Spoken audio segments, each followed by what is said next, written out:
Olá, eu sou o Eduardo Garcia do blenderpower.com.br e seja bem-vindo a mais um tutorial. E dessa vez eu vou falar de algo que eu queria falar há bastante tempo. Se você está vendo aqui no fundo da imagem, eu acho que você já imaginando do que eu vou falar, que é sobre escultura digital. A escultura digital é um dos assuntos que eu mais gosto na computação gráfica e realmente vai ser bem legal falar dela aqui. Eu criei esse personagem aqui no fundo utilizando o modo escultura do Blender. Eu criei um Bulbasauro, uma versão meio estilizada aqui do Bulbasauro, utilizando o Sculpt Mode. Este tutorial vai ser dividido em duas partes. A primeira parte eu vou mostrar as ferramentas do modo escultura do Blender, as ferramentas do Sculpt Mode. E a segunda parte vai ser um vídeo acelerado, no estilo time-lapse, onde eu vou explicar um pouco mais o processo de produção desse personagem que você está vendo aí, o processo de produção do Bulbasauro estilizado. Antes de mais nada, você precisa saber que para se esculpir no Blender, para utilizar o modo escultura, você tem que passar para o modo escultura, que fica logo aqui embaixo, onde está escrito Object Mode, você tem que passar para Sculpt Mode. Feito isso, o cursor já vai ganhar um círculo em volta dele, o que significa que ele já é um brush, já é uma ferramenta de escultura. Se eu clicar aqui nas laterais do cubo, eu já consigo movê-las, não sei se você consegue ver, é um movimento bem sutil. E então o modo escultura já está em funcionamento. Por que eu não consigo mexer nesse cubo aqui, além de mover as laterais dele, as pontas das arestas dele? Porque para o modo escultura funcionar bem, para que você consiga esculpir os detalhes, você precisa de densidade de malha. Ou seja, um maior número de vértices, arestas e faces compondo o seu objeto, para que quando você esculpir, ele se deforma e desenhe melhor os detalhes que você está querendo passar. Existem duas formas de se conseguir densidade de malha no modo escultura do Blender. A primeira é com um modificador chamado Multi-Resolution, que você vem aqui no painel Propriedades, na aba Add Modifier, na aba Modificador, você clica em Add Modifier e adiciona um modificador chamado Multi-Resolution. Ele é bem semelhante ao Subdivision Surface, você vai ver se eu adicionar ele aqui, e clicar em Subdivide, ele vai dividir a malha e suavizá-la, ele vai adicionar bem mais vértices, arestas e faces dessa malha que você pode acompanhar aqui na barra de informações. Você pode dividir ele num número que te agrade. Eu vou criar aqui 6 subdivisões, e já é o suficiente para quando você passa aqui, clica com o botão esquerdo do mouse e vai passando sobre a esfera, no modo escultura, você já consiga desenhar sobre o objeto. Então aqui a regra é simples, você vai precisar de densidade de malha, e quanto menor os detalhes que você queira fazer na sua escultura, mais densa a malha tem que ser. E consequentemente, com uma malha mais densa, o computador vai ter mais trabalho para processar e pode ser que o Blender fique um pouquinho mais lento. Então agora que a gente já tem densidade de vértices, já pode esculpir os detalhes, vamos para as ferramentas de escultura. A primeira que eu quero mostrar para você é o Brush, que é, digamos, a ferramenta principal do modo escultura, que fica aqui no canto superior esquerdo. Se você clicar, você vai abrir a listagem de brushes. Aqui vem selecionado o Sculpt Draw, deixa eu abrir aqui um pouquinho para mostrar para você. E aqui a gente tem vários brushes, alguns você vai utilizar com mais frequência, alguns nem tanto. Mas eu quero destacar aqui alguns que eu acho mais importante, que eu utilizo com mais frequência. Que é o Brush, é o comum, ele é o brush mais comum, até o nome dele é Brush. Eu utilizo bastante o Clay Stripes, ele vai criar tiras de argila, esse é o que ele tenta fazer. Eu utilizo bastante esse brush aqui quando eu estou criando uma forma mais básica, sem muitos detalhes. Esse brush aqui eu gosto bastante do resultado que ele me dá. Mais um aqui, a gente tem o Crease. O Crease ele cria sulcos na malha, Deixa eu aumentar aqui a força dele, que eu vou explicar daqui a pouco.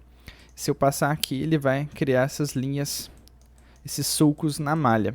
Utilizo bastante ele também. Outro brush muito legal é o Grab, que eu utilizo ele para mover grandes porções de malha, Se eu clico aqui e movo, ele vai arrastar boa parte da malha. Eu acabei de aumentar o tamanho do brush, não sei se você percebeu, vou explicar daqui a pouco. Um outro muito interessante é o Mask, ele vai criar máscaras, deixa eu diminuir o tamanho do brush.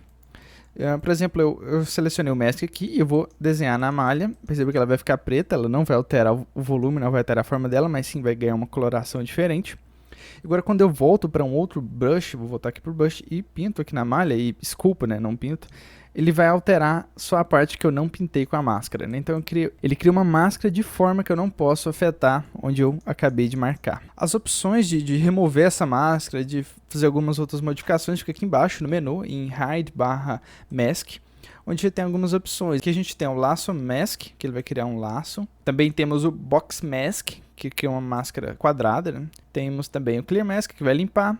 O Fill Mask, que vai preencher todo o objeto com máscaras. E a gente tem o Invert Mask, que ele vai inverter a máscara que você criou. Então se você quer fazer alguma alteração no objeto, mas ele é muito próximo de um outro que você está com medo de estragar, utilize o Brush Mask e marque esse objeto antes de você fazer uma alteração próxima a ele, para não estragar o que você já acabou de fazer. Então eu vou remover a máscara aqui para a gente passar para o próximo, em Clear Mask. Você pode utilizar o atalho de teclado Alt-M também, que vai dar na mesma. Então o próximo brush que eu quero mostrar para você é o Snake Hook. Você não vai notar muita diferença dele em relação ao Grab, né? Ele aparentemente faz a mesma coisa, mas ele tem uma característica que só é utilizada na outra forma de se conseguir densidade de malha que não seja o Multi-Resolution. Como eu disse, o Blender tem duas formas de conseguir densidade de malha.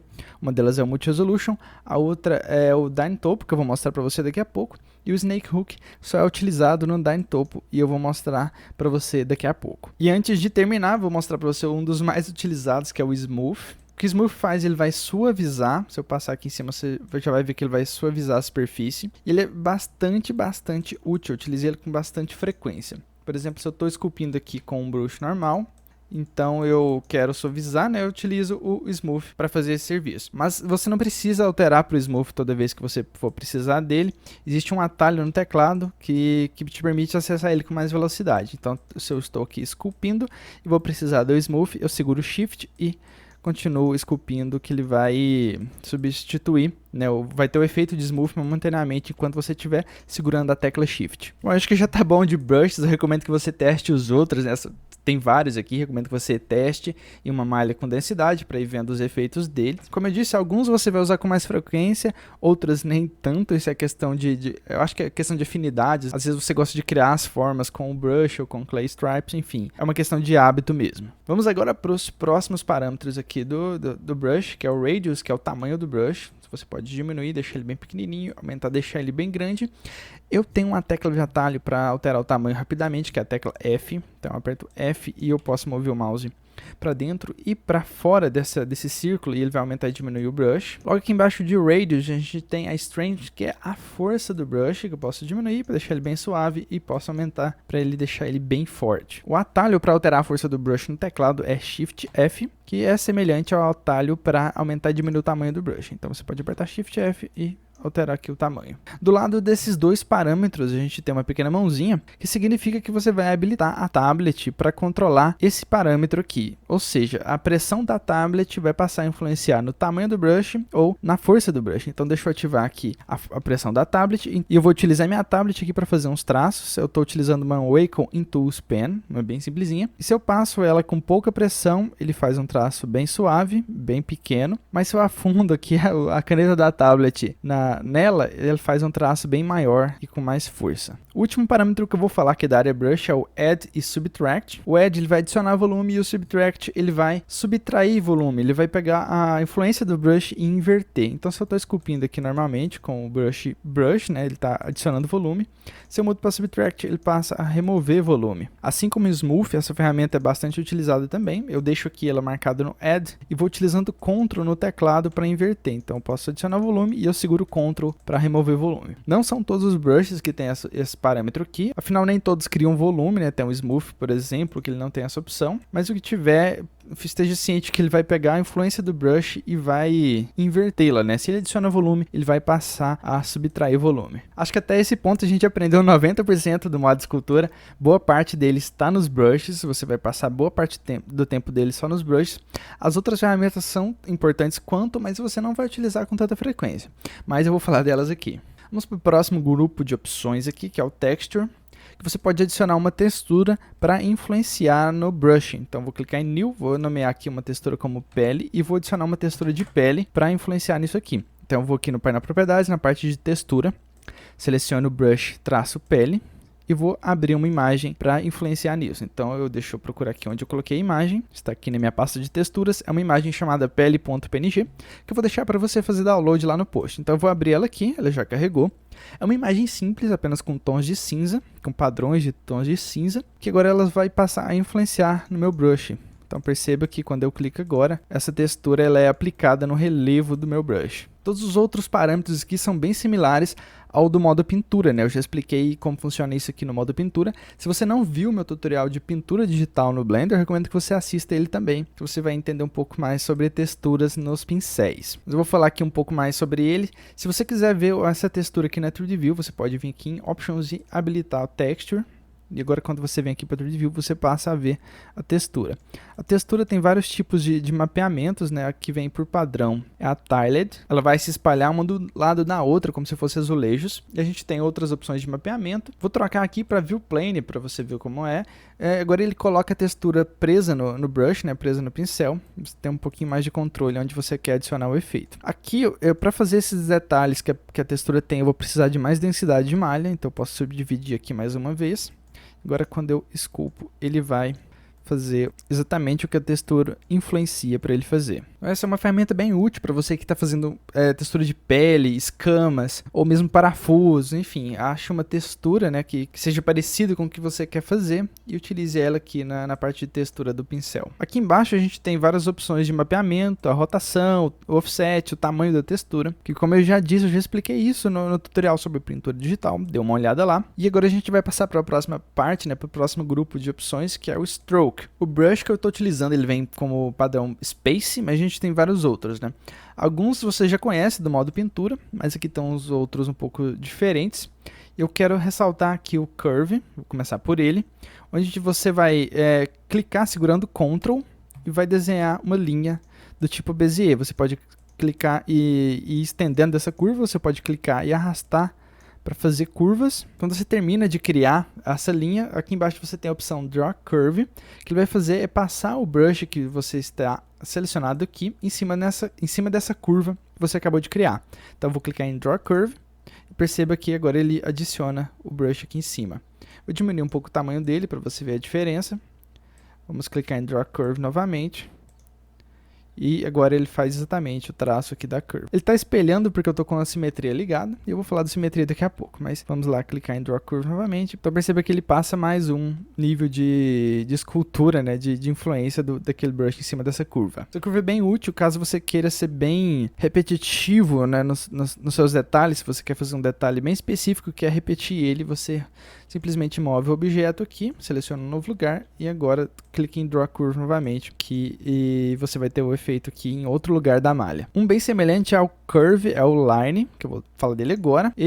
Você vai clicar e arrastar, ele vai desenhar uma linha aqui na 3D View, e quando você soltar, ele vai desenhar com o brush em cima do objeto. Então você pode fazer aqui linhas retas com precisão utilizando o Line. Vamos para o próximo, que é o Anchored, que você vai clicar em cima de onde você quer adicionar o detalhe e vai arrastar, e ele vai aumentar a influência, como se estivesse aumentando o tamanho do pincel aqui. Então você pode aumentar e diminuir o tamanho do pincel. Vamos para o próximo, que é o Airbrush, né, comum. Você vai clicar e arrastar, ele vai espalhando. Aqui a gente tem a frequência de espalhamento, você pode aumentar, que ele vai espalhar com mais distância. Você pode diminuir, que ele vai fazer um risco bem parecido com os outros. Vamos para o Space, que é o comum. E a gente tem aqui o Drag Dot, onde você vai colocar o efeito e você vai poder arrastar ele para outro lugar antes de soltar. Deixa eu aumentar aqui o tamanho para você ver. Eu coloquei ele aqui e eu posso arrastar ele para onde eu quiser. E por último a gente tem o Dots, que é igualzinho ao Space, só que sem informação de spacing, né? Então você pode clicar e arrastar. O próximo grupo é o grupo Curve, que ele vai controlar a suavidade do pincel, né? Aqui na parte da esquerda você tem o centro do pincel, à medida que você vai para a direita você tem as bordas do pincel, então aqui você pode controlar o decaimento de força do pincel. Então, por exemplo, se eu coloco uma reta aqui, então significa que ele está em 100%, tanto no centro quanto na borda, e se eu pinto aqui, por exemplo, deixa eu pintar aqui, ele tem um decaimento bem duro aqui nas bordas. Mas se eu faço uma curva aqui que tem um decaimento suave, quando eu clico aqui, então perceba que ele não tem a borda aqui rígida, né? Ela tem um decaimento. Você pode escolher esses pré-definidos aqui, ou pode desenhar você mesmo alguns, fazendo algumas modificações aqui. Então essa é uma ferramenta bastante versátil para você controlar a influência do brush. Então deixa eu voltar aqui para o modo que estava antes, eu acho que estava nesse aqui, ou esse, não lembro. E agora a gente vai finalmente para o Dyntopo, que eu tinha falado anteriormente, que é a segunda forma de você conseguir detalhamento de malha, né, densidade de malha para esculpir. A primeira, como eu já falei, é o Multi-Resolution e a segunda é o Enable Dyntopo. Eu vou clicar aqui em Enable Dyntopo, perceba que ele mostra uma opção aqui que ele identificou modificadores que geram malha, ou seja, ele não funciona junto com o Multi-Resolution, você tem que optar por um ou outro. Então antes de excluir o Multi-Resolution, eu vou para o modo wireframe para mostrar para você o que acontece. No Multi-Resolution, a malha inteira é subdividida, né? Posso descer aqui para mostrar para você os níveis de subdivisão. Então a malha inteira vai ganhar detalhes uniformemente. Então você vai ter certeza de que você pode esculpir tanto aqui quanto aqui, ou as informações de detalhes são as mesmas. Mas se você alterar bastante a malha, por exemplo, eu pego o grab aqui e arrasto bastante aqui para o lado, você vai notar que ele vai esticar os vértices que estão aqui. Então a gente tem arestas aqui que são realmente enormes, né? Ficando bem grandes em relação a uma aresta aqui de onde eu não estiquei. Então isso vai causar problemas na malha. Quanto mais você esticar, mais problemas você vai ter. Então esse é um tipo de problema quando você quer esculpir a partir de uma esfera, a partir de um cubo. Você quer fazer um personagem um pouquinho mais complexo, com membros, enfim. Isso o Multi-Resolution não te permite, te obrigando a criar uma malha parecida com o que você vai esculpir. Então se você vai esculpir um cachorro, você tem que ter uma malha bem parecida com um cachorro, porque você não vai poder sair muito daquele limite, né? Se você deformar ela demais, você vai ter problemas aqui na malha. Então o Multi-Resolution é indicado para você que utiliza uma malha base, né? Você já tem uma malha parecida com aquilo que você quer esculpir.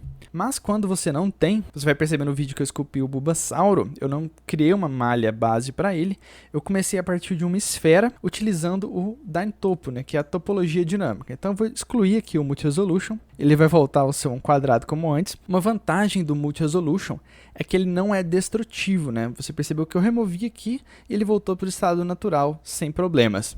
Já o Dyntopo ele é destrutivo, eu vou habilitar ele aqui para você ver. Deixa eu escolher um outro brush, o brush comum aqui. Vou diminuir o tamanho com a tecla F e eu vou passar aqui em cima. Então veja o que ele fez. Ele criou detalhes exatamente onde eu precisei que ele criasse detalhes, né? Então aqui, ele não criou vértices muito pequenos, né? Você pode ver o tamanho dos vértices aqui. São vértices bem grandes, na arestas, digo.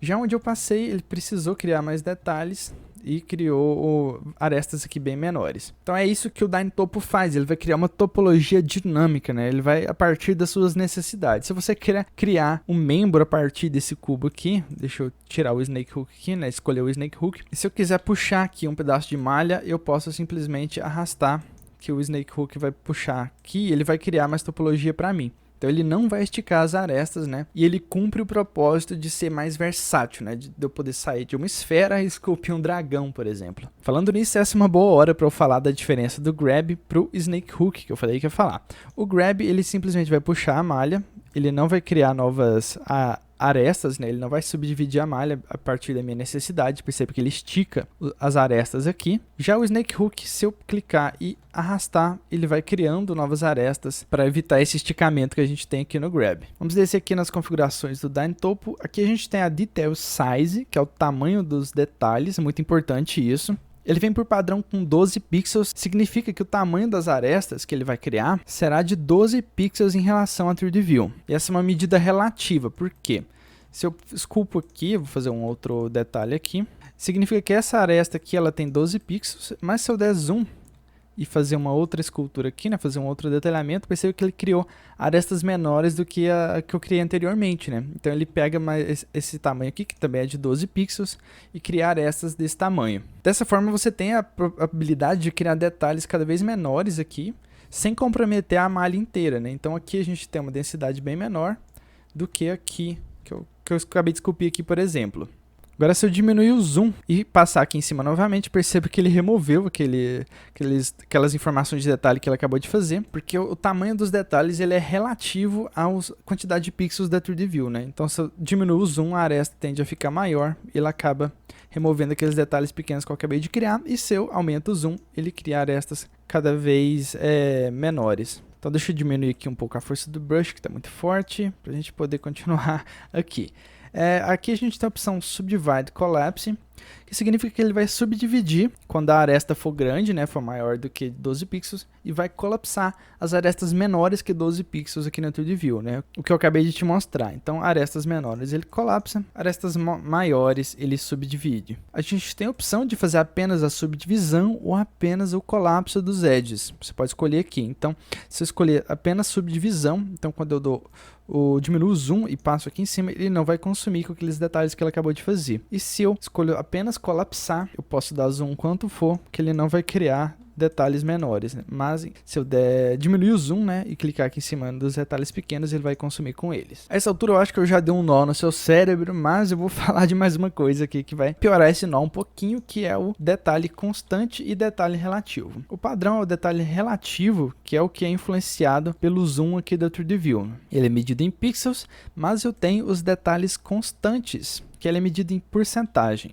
Ou seja, aqui por padrão ele vem 30%, que é 30% de uma unidade Blender, que é o tamanho desse quadrado aqui, né, o tamanho dessa linha. Então se ele está 30%, significa que ele vale mais ou menos isso aqui. Então os detalhes serão desse tamanho. E as opções aqui são iguais, né, Subdivide, Collapse, Collapse são a mesma coisa. A diferença é que ele não é influenciado pelo zoom que você dá. Então você pode estar bem distante, que o tamanho das arestas será o mesmo em relação a um zoom maior aqui.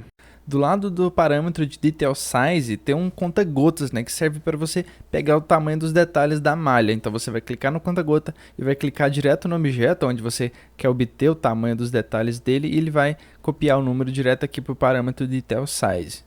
Essa parte aqui foi um pouco mais complexa, mas se você não entendeu, vê o vídeo novamente, pergunte lá nos comentários se surgiu alguma dúvida. Enfim, vamos passar para o próximo, que esse aqui é só com treinamento mesmo para você gravar todas essas opções. Aqui a gente tem o Smooth Shading, que ele simplesmente vai aplicar um Smooth Shading, igual você aplica lá no modo objeto. Eu costumo utilizar sem Smooth Shading, né, Sculpt sem o Smooth Shading, para que eu veja a densidade de malha, né, então que eu posso ver o tamanho das arestas. E ativo o Smooth Shading só quando eu estou finalizando e aplicando os últimos detalhes. Optimize, ele vai otimizar a 3D View aqui, ele vai fazer algum cálculo maluco que eu não sei do que se trata, mas se você está percebendo que a sua escultura anda um pouco lenta, à medida que você for trabalhando, clique em Optimize aqui, que ele vai otimizar e vai ficar um pouquinho melhor. O Detail Fluid Fill, ele vai preencher a malha inteira com o tamanho de detalhe que você setou aqui em cima. Então isso aqui serve só para uniformizar os detalhes mesmo, a densidade de malha vai ficar igual no objeto inteiro. Opção de baixo aqui, o Symmetrize, eu vou explicar depois. Primeiro eu vou explicar o Symmetry/Lock, que por padrão ele vem espelhado no eixo X. Você já deve ter percebido a essa altura que se eu esculpo de um lado ele vai espelhar do outro. Isso porque ele vem espelhado aqui no eixo X, que é esse eixo aqui. Mas eu posso espelhar em outros eixos, vou espelhar no eixo Z aqui para você ver. Quando eu esculpo aqui em cima, ele tenta aplicar aqui embaixo também. Se eu por acaso esqueci de aplicar a simetria e esculpi aqui um lado do objeto e o outro ficou diferente, eu posso utilizar aqui essa opção aqui de cima, do Symmetrize,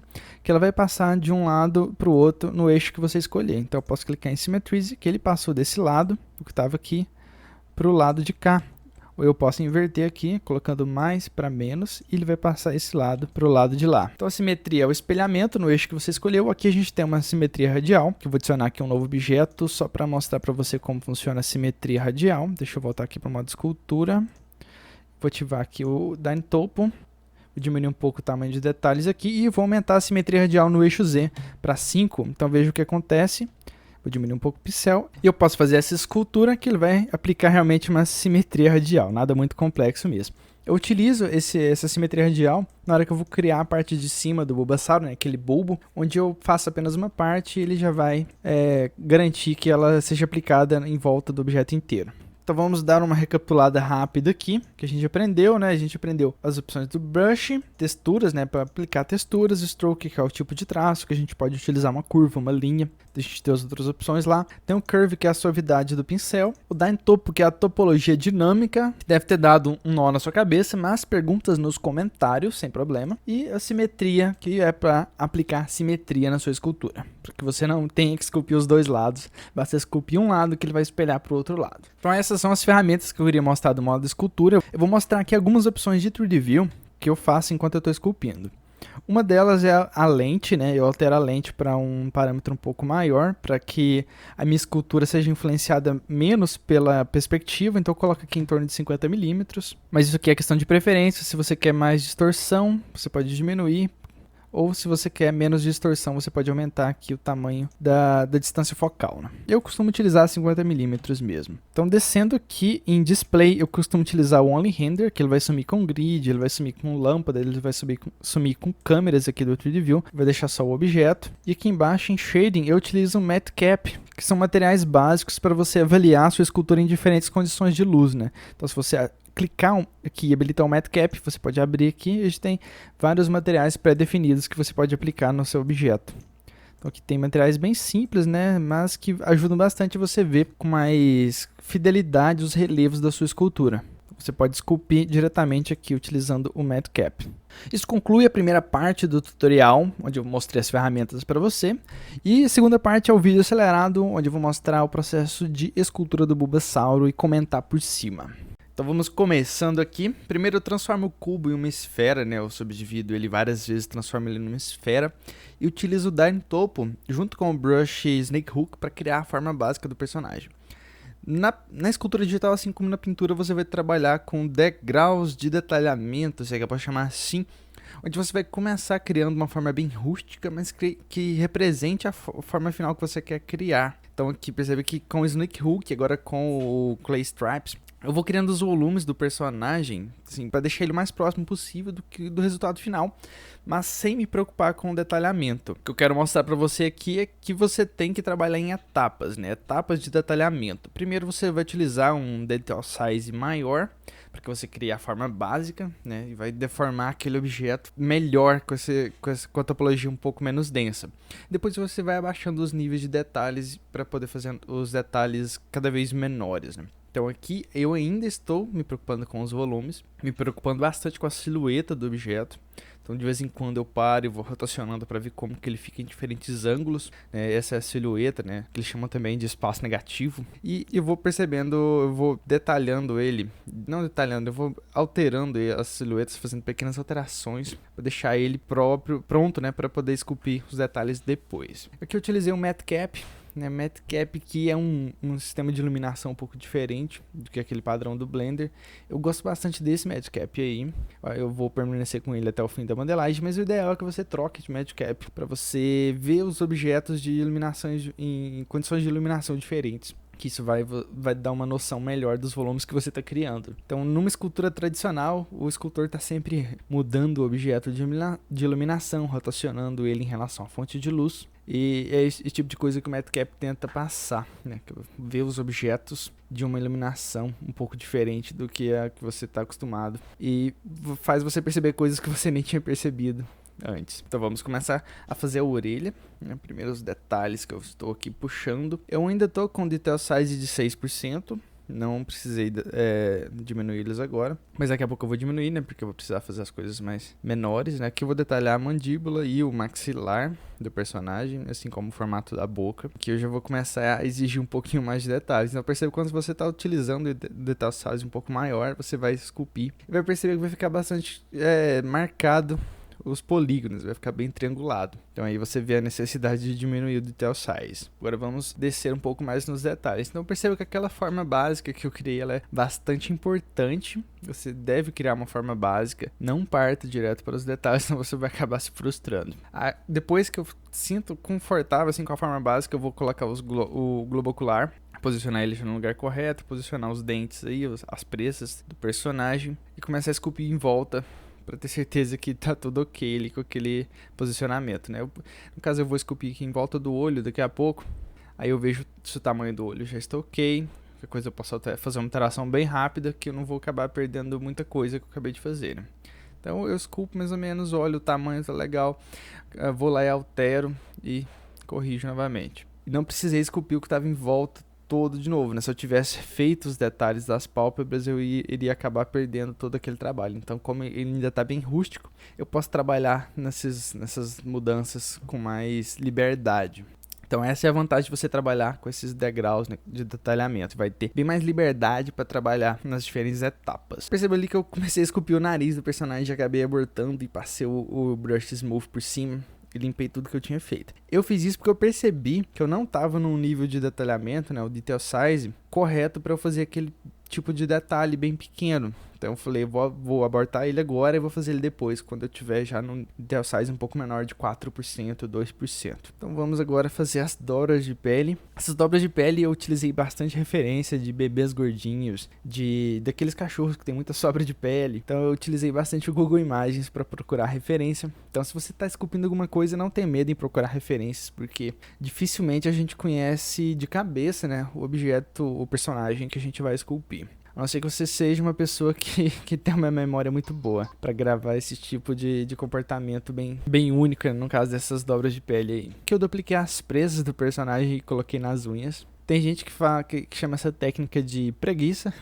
Eu chamo de reaproveitamento, elas são parecidas, então não tem problema em pegar lá da presa e duplicar para as unhas. Então vamos esculpir, que é a forma básica dos dedos, né, do personagem. Não são bem dedos, são apenas alguns volumes de pele que fazem a saída ali das unhas. Então eu tô fazendo essa parte, depois eu vou diminuir um pouco o nível de detalhes para dar uma refinada a mais, porque ele exige um pouco mais de refinamento, né? São detalhes bem pequenos. Aqui eu já baixei um pouco o Detail Size para fazer os detalhes. Eu acho que eu baixei para 4%, isso exatamente. Eu baixei para 4%, agora eu baixei para 3%, para fazer alguns detalhes um pouco menores, no caso as dobras de pele ali da parte do topo da cabeça, da parte de trás da cabeça e a divisão entre cabeça e tronco. Agora eu vou fazer a orelha. Na orelha eu utilizo bastante o brush para poder cavar, né, um buraco ali dentro da orelha dele. Utilizo bastante o brush para fazer os volumes de gordura. Ele gera um resultado bem legal para isso. E agora eu vou utilizar bastante o crease para fazer mais, marcar com mais intensidade as depressões entre as curvaturas de pele, né? Não sei se você ficou claro, mas eu utilizo o crease e passo ali no meio e ele vai criar um sulco bem legal. Isso é uma depressão bem legal naquela área entre as curvas de pele. Se eu seguro Ctrl com o crease selecionado, ele vai criar uma linha, né, uma demarcação na malha que eu utilizo bastante para demarcar as quinas. Então, se eu quero fazer o sulco, eu utilizo o crease. Se eu quero fazer uma quina bem rígida, eu utilizo o crease com Ctrl pressionado. Bom, agora eu já estou com um nível de detalhes em 2%. Eu percebo que eu vou esculpindo e vou passando o smooth até onde não tem muita coisa para fazer. Eu vou passando o smooth e esculpo por cima bem de leve, só para deixar ali com mais vértices, para ter uma sensação de que ficou mais liso. Então ainda marcando as gorduras do personagem, que me levou bastante tempo, né?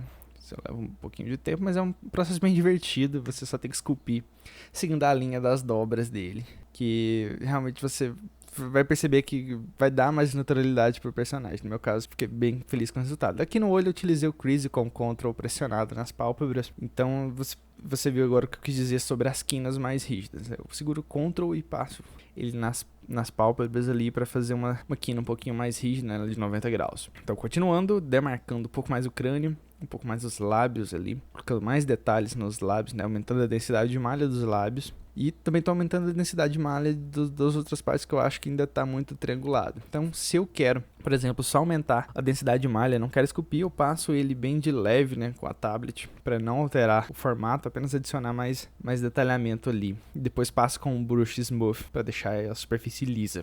Enquanto eu esculpo aqui, eu vou deixar um recado para você que é novo aqui no Blender Power. Quem já conhece já tá cansado de saber que é sobre as redes sociais do site, sobre como você pode fazer para não perder os lançamentos futuros. Bom, siga a gente no Twitter, curta a página do Facebook, siga lá no Google+, se inscreva no YouTube e assim você vai ter certeza que não vai perder nenhum lançamento futuro. E ainda assim tem a newsletter, que é uma ferramenta que eu criei para enviar e-mails para você sempre que tiver alguma novidade no site, sempre que tiver alguma dica, algum tutorial novo, algum post novo, eu vou enviar direto para sua caixa de entrada. Então vai lá no site, procura caixa laranja, receba novidades por e-mail, bote seu nome, seu e-mail, clique em enviar e a partir desse momento você vai receber novidades por e-mail. Então é só isso, vamos continuando aqui.